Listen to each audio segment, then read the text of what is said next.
안녕하세요. 저는 문학동네 마케팅팀에서 해외문학을 담당하고 있는 김혜원이라고 합니다. 안녕하세요. 저는 문학동네에서 해외문학 편집자로 근무하고 있는 박효정입니다. 저랑 효정 씨는 이제 같이 일하는 동료이기도 하지만 사실 업무 외적으로 저희가 책 얘기를 되게 많이 하잖아요. 사실 세계문학 전집 하면은 고전일 것 같고 막 어렵고 딱딱한 그런 작품들일 것 같지만 또 그 중에서도 되게 막 파격적이고 기괴하고 막 재밌고 이상한 그런 작품들이 되게 많잖아요. 그래서 오늘도 좀 세계문학 전집 중에서 여러분들에게 소개를 시켜줄 만한 그런 책들 얘기를 한번 해보려고 합니다. 재밌다. 재밌어. 세문의 행복. 그래서 이번에 저희가 이야기해볼 주제는 뭐죠? 한여름이잖아요. 보통 여름 하면 뭐죠, 피디님? 약간 미스터리? 약간 미스터리, 약간 스릴러, 약간 네. 범죄. 약간 공포, 네. 약간 환상? 네. 이런 주제들로 한번 얘기를 나눠보려고 해요. 네, 이런 여름에 읽기 좋은 좀 무심한 그런 얘기들을 약간 4가지 카테고리로 구분을 해봤어요. 범죄 스릴러 하나, 추리 미스터리 하나, 잔혹동화 같은 잔인한 이야기 하나, 공포 환상. 그렇게 4가지 분류에 맞는 책을 각각 소개해드릴까 합니다. 1화가 제목이 뭐죠? 세문이 오싹해.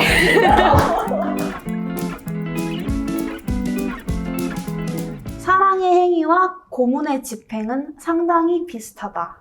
네, 이 대사가 나오는 처음으로 소개시켜드릴 책은 영문학의 막 마녀 엔젤라 카터라는 작가의 피로 물든 방이라는 책입니다. 기괴한 잔혹동화의 카테고리에 들어가는 책이라고 할 수 있을 것 같아요.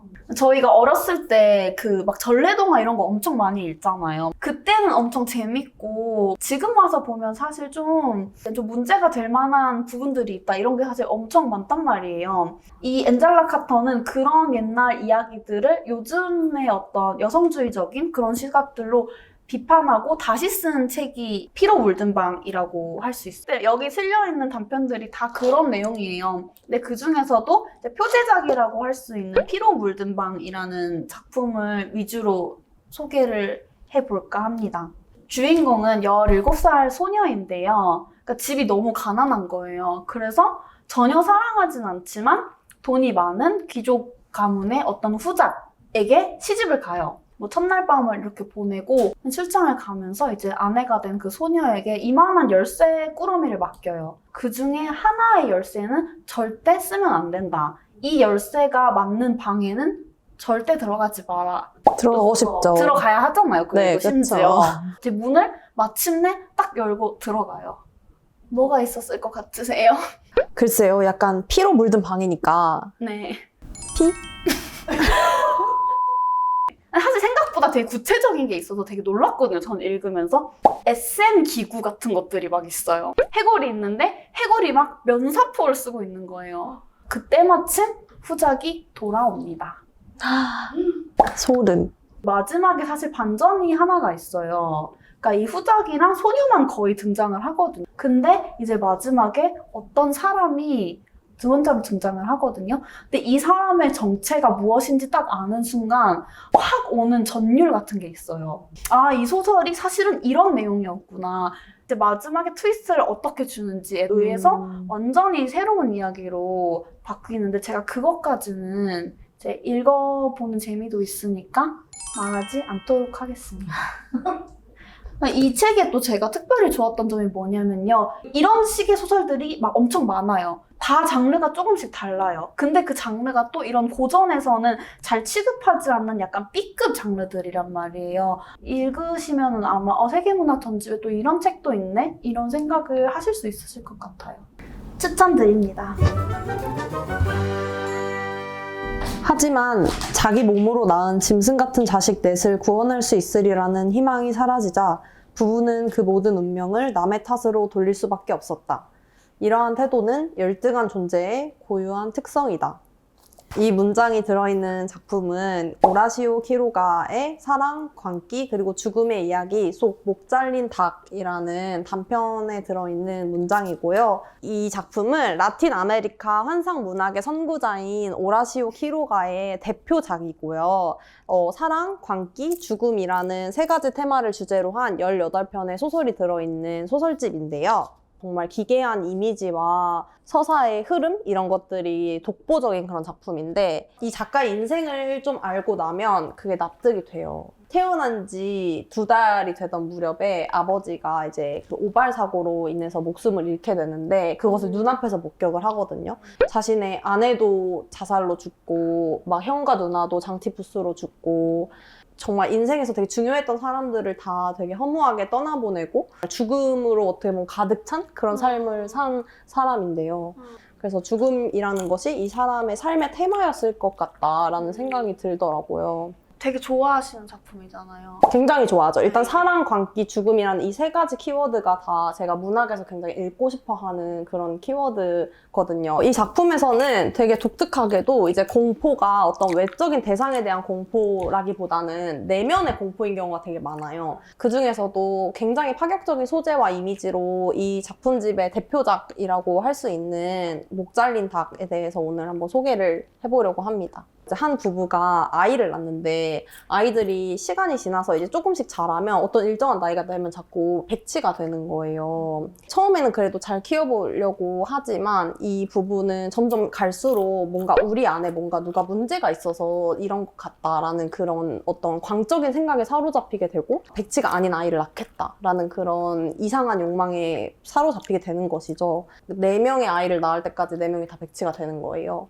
좀 불행한 부부 생활을 가는데 그러다가 이제 한 아이가 태어나는데 그 아이가 백치가 되지 않고 잘 자라는 거죠. 4명의 아이들을 방치하고 그 마지막에 태어난 그 백치가 되지 않은 아이를 되게 예뻐하고 그 아이가 마치 이 부부의 부부 생활과 삶의 전부가 된 것 마냥 그 아이를 막 애지중지하게 키워요. 어느 날 부부가 이제 딸 아이를 데리고 산책을 떠났을 때 백치 아이들이 막 놀고 있다가 마당에서 부엌으로 가서 하녀가 닭을 매달아 놓은 광경을 보게 되거든요. 닭을 오랫동안 보관하기 위해서 닭의 피를 빼는 그런 장면인데 기괴하고 끔찍한 이미지로 묘사가 되죠. 그래서 그 이미지에 완전히 매료가 된 백치 아이들 사이로 갑자기 그 여동생이 이제 혼자 산책을 갔다가 오게 됩니다, 집으로.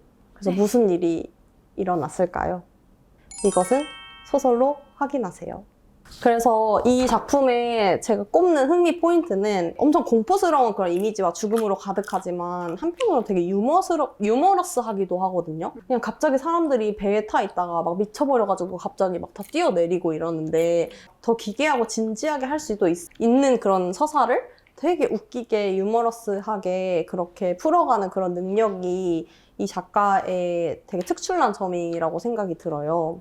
작가가 아무래도 라틴 아메리카의 대표적인 작가다 보니까 우리가 잘 알지 못하는 그런 뭐 우루과이나 막 이런 나라들의 되게 이국적이고 아름다운 자연 경관? 그 속에서도 되게 또 막 무시무시한 그런 모습들도 있고 이미지적으로 풍부한 작품이다? 이런 생각이 들어서 너무 좋았던 것 같습니다.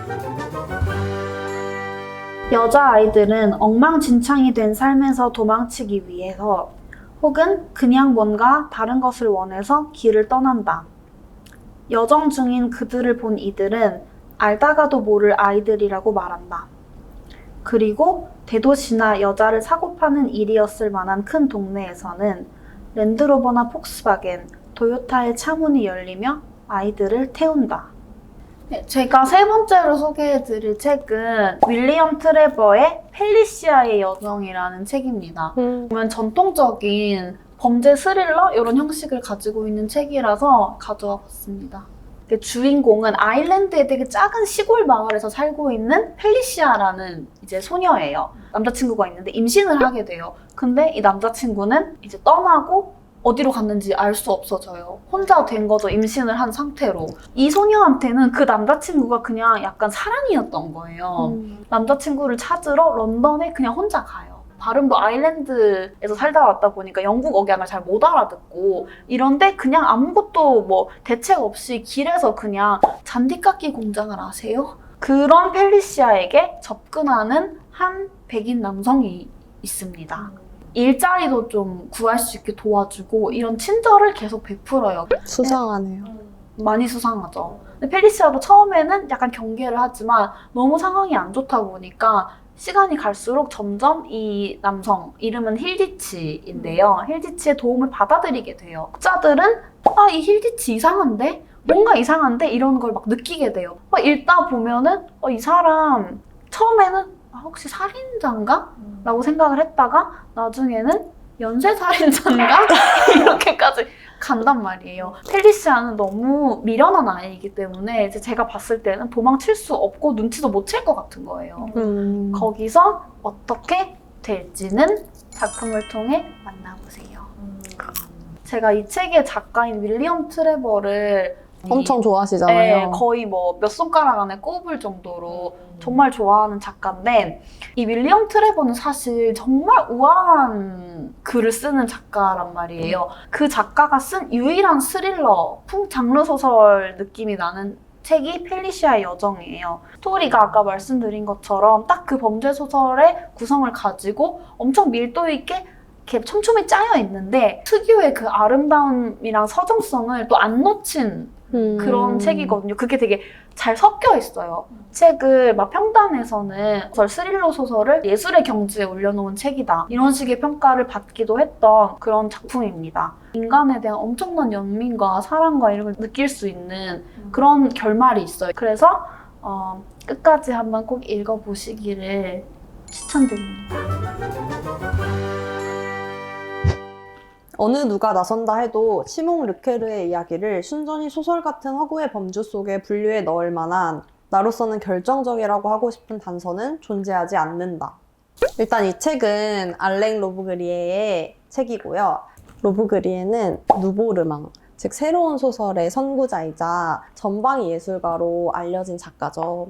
약간 간지 원탑 저한테는 이런 느낌의 작가예요. 저도 약간 그런 네. 이 진이라는 작품이 되게 재미있는 점은 이 책은 학습서에서 시작이 되었어요. 프랑스어를 배우는 학생들을 위해서 쓰여진 소설이어서 1장, 2장, 3장 이렇게 나아갈수록 프랑스어 문법 체계가 점점 더 어려워지는 그런 식으로 이제 원문은 구성이 되어 있는 책이에요. 프롤로그와 에필로그를 덧붙여서 이제 단행본 형태로 만든 그런 작품이고요. 이 청년 시몽 르케르라는 청년이 있는데 이 청년이 일단 자기 이름이 아니라 다른 이름으로 된 여권과 99쪽짜리 원고를 남기고 이제 홀연히 사라지고 그래서 그가 어디로 갔을까를 추적하는 것이 이제 서사의 큰 줄기라고 생각을 하시면 되는데요. 그는 어떤 구인 광고를 보고 이제 면접을 보러 이제 가게 돼요. 그래서 거기 가서 진이라는 어떤 여성을 만나서 이렇게 이것이 면접인지 뭔지 모르는 어떤 만남을 아무튼 가지게 되는데 당신은 비밀 요원이 되었다. 그래서 내가 하라는 미션을 수행을 하면 된다. 이런 식으로 얘기를 해요. 뭐 앞뒤 맥락도 없고. 근데 이 여성에게 좀 매혹이 돼가지고 이 남자는 제대로 자기가 무슨 비밀 요원인지도 모르고 이 여자의 정체도 모르고 하지만 어쨌든 이 여자가 하라는 대로 어딘가로 막 향하게 되는 거예요. 근데 거기로 막 향하는 길에 어떤 꼬마 남자아이가 쓰러져 있는 거예요, 길에. 그래서 어떡하지? 이러다가 이제 그 아이를 살려야 되니까 어떤 가장 가까운 건물에 그 아이를 데리고 막 들어가는데 이 남자아이가 내 오빠예요 라고 말하는 어떤 여자아이가 등장을 해요. 그래서 이제 앞으로 어떤 일이 일어날지 전혀 모르겠죠. 그래서 이 시몽 르케르가 어떻게 비밀 요원의 역할을 수행하는지가 이제 뒤에 나오게 되는데요. 네, 그것은 책으로 확인을 해주시면 되겠습니다. 그래서 저는 이 책을 보면서 영화 올드보이가 생각이 났거든요. 매트릭스나 트루먼 쇼처럼 어떤 짜여진 각본이 있는데 그걸 나만 모르고 있고 사람들이 되게 나를 속이고 있는 느낌? 또 흥미로운 것은 어쨌든 누보르망의 작가라고 했잖아요. 그래서 어떤 연대기적인 질서로서 소설이 이어지지도 않고 약간 형식에서 벗어난 그런 소설의 구성이 되게 흥미로운 작품이에요. 그러다 보니까 뭔가 우리가 알고 있는 기존의 스파이, 오컬트, SF 이런 장르의 관습에서 되게 많이 벗어난 작품이기도 하고 근데 그럼에도 막 거기서 계속 이제 막 트렌치 코트를 입고 막 선글라스를 끼고 막 중절모를 쓴 비밀 요원 막 이런 식의 이미지들 는 되게 또 전형적인 오페라 누아르 같은 세련된 이미지여서 또 이 사람이 왜 시나리오를 쓰는 작가인지 알겠다 느낌이 드는 그런 작품입니다. 오늘 저희가 소개한 작품들이 사실 어떻게 보면은 되게 이런 장르에서 벗어난, 장르의 관습에서 벗어난 그런 작품들을 많이 소개를 했잖아요. 좀 마지막으로 이런 책들이랑 함께 곁들일 만한 책으로 추천드리고 싶은 것이 있는데 바로 하객명단이라는 명작입니다. 그거 혹시 누가 네? 편집한 책일까요? 제가 편집을 한 책이기도 한데요. 마침 그렇네요. 딱 맞는 책인데 네. 하필 효정씨가 편집하셨네요. 네, 진짜 찐 정석 추미즈의 맛을 보고 싶다 하시는 분들께 추천을 드리고 싶은 네, 루시 폴리의 하객명단이고요. 밀실 스릴러의 약간 모든 정석적인 맞아요. 설정을 다 가지고 있는 그런 맞아요. 작품이거든요. 추미스를 한번 읽어보고 싶다라고 하시는 분들께 이 하객명단도 꼭 함께 추천을 드리고 싶었습니다. 저는 같이 이제 읽으면서 들을 만한 음악을 하나 추천을 드리고 싶은데요. 진짜 좋아하는 음악을 가져왔어요. 고르 스트라빈스키의 봄의 제전이라는 그 음악인데요. 전통적인 클래식 음악을 엄청나게 벗어난 그런 작품이에요. 전 처음에 이 음악을 들었을 때 와 진짜 기괴하고 으스스하다라는 생각이 들었거든요. 이 봄의 제전이라는 무용 작품이 어떤 내용이냐면요. 마을에서 한 명의 소녀를 제물로 바치는 정말 독특하게 발레 문법에서도 완전 벗어나는 독특한 어떤 안무와 스트라빈스키의 이 기괴한 음악이 합쳐져서 진짜 이상하고 변태적이라고까지 느껴지는 감성이 완전히 고조되거든요. 지금 오늘 저희가 소개했던 작품들이 전부 다 그 뻔한 관습에서 벗어난 그런 재미있는 책들이 많아서 같이 읽어보면은 어떤 그런 기괴함의 정서도 더 더해질 것 같고 여름에 정말 좋은 시간을 보내실 수 있지 않을까 싶어서 추천드립니다.